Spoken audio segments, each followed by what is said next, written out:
Why is breath so relevant? Well, we talked about the science of it, that the rhythms of breathing correspond to our physiology and most directly to our brainwave states. So if we adjust the breathing sufficiently, we can actually adjust our brainwave states. But there's actually a more mystical aspect to the breathing and why it is so integral to the meditative experience.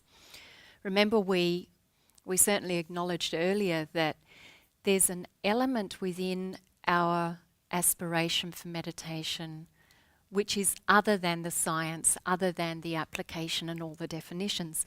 And it is that yearning of our soul. It is the essence within us which seeks to be consciously encountered, expressed, embodied. This essence is something other than what we can define. It is, however, not absent from what we define. Earlier, I made the comment that meditation is the quest to engage with and experience our true self, consciousness, and that whilst that is universally we can experience that it is all one, it is also indivisible from the many, the distinctions. Eka, na eka. One, not one. One, many.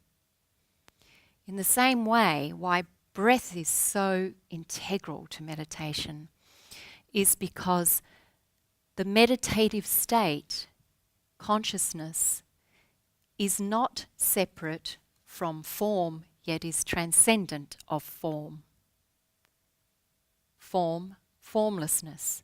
So, one of the greatest aspirations of the yogi is to enter the state of dissolution, where there is a dissipating of this fixation and identification with separate identity and the sense of the separate objectified self. Formlessness, right? That's what the yogi is pointing to. That's what the yogi is surrendering to, reaching for, to resume again that which is truly beyond measure. However, this is not separate from this which is measurable. Rupa eva shunyam, shunyam eva rupa. Form is emptiness, emptiness is form. The one thing as the human experience that we can engage with, which is the very interface of this truth, this phenomenon, is breath. Breath is the interface between form and formlessness. And when I say between form and formlessness, I'm referring to the perception of form and formlessness. Breath is the interface between this. Breath is simultaneously form and formlessness. If we look at what breath is, prana, you can't see it. You can't actually, in usual terms, measure it, can you? So it's the formless, vital essence of our being. And yet, if we really investigate this in scientific terms, we discover that that apparent emptiness is full with vitality, energy, life force, shakti, prana. Likewise, what we think is form, solid matter, actually, if we investigate it, we discover it is 99.84378% space. If we want to talk about in measurable terms, it is empty, even though it appears solid and real. Now we go down into that emptiness. It appears as if it is absent of form, yet likewise it is not a nothingness.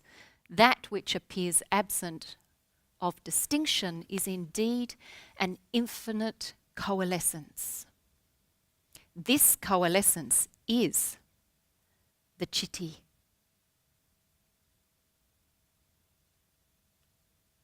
The essence of all, the unified field, the infinite, eternal vitality that is beyond truly description and can only be encountered directly as conscious experience.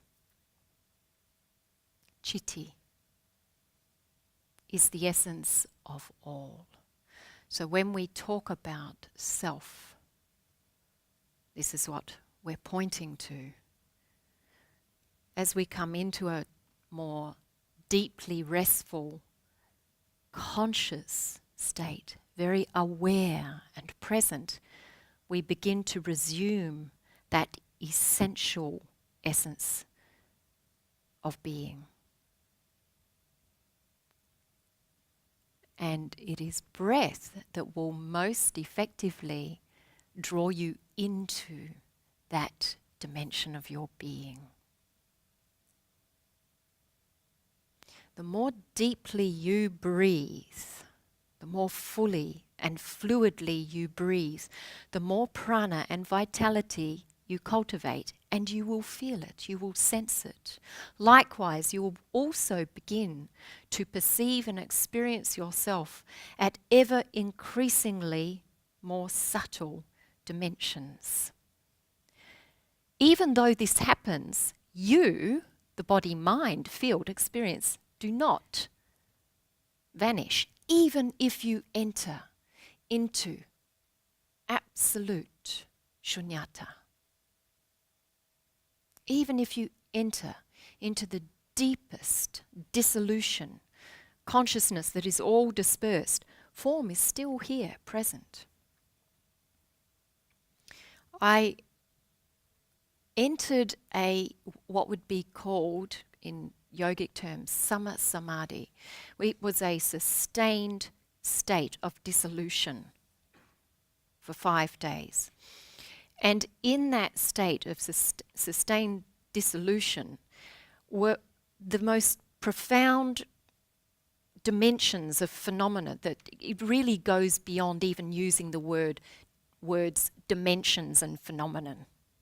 And yet within that, as much as it can sound like still slightly dualistic, the thing is that which is beyond all dissolution contains that which is still appearing, emerging, expressing, creating, being, created, creator.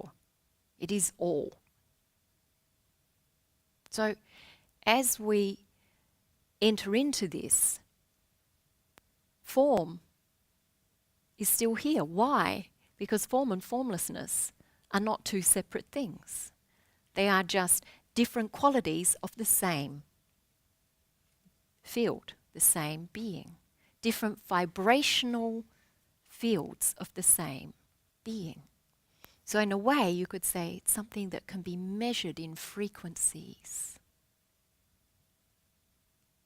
This again points to why adopting very specific breathing and rhythms of breathing is so integral to entering deeper states of meditation.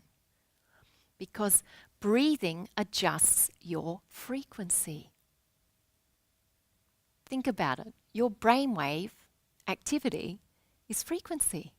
You're literally a transceiver. You're like this little radio set buzzing away, sending out all sorts of vibrations and signals. It's breathing that adjusts this. It's also breathing that adjusts the frequencies of your nervous system, your organs, your cells.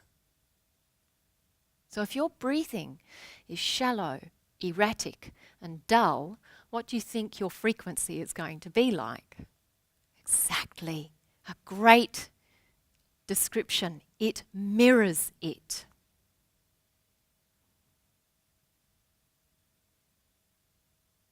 And remember what I commented about, that breath actually contains the prana, the life force.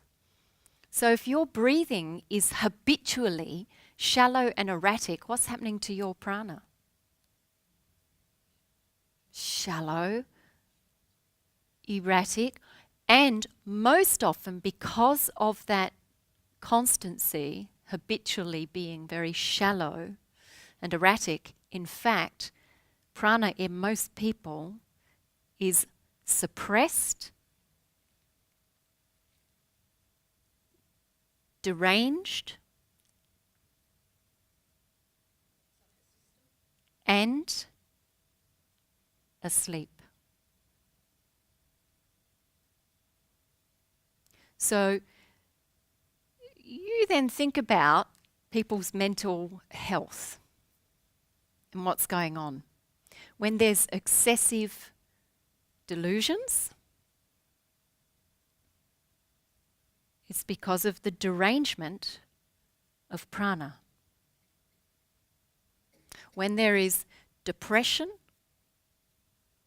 heaviness, morbidity, stuckness, it is because of the suppression of prana.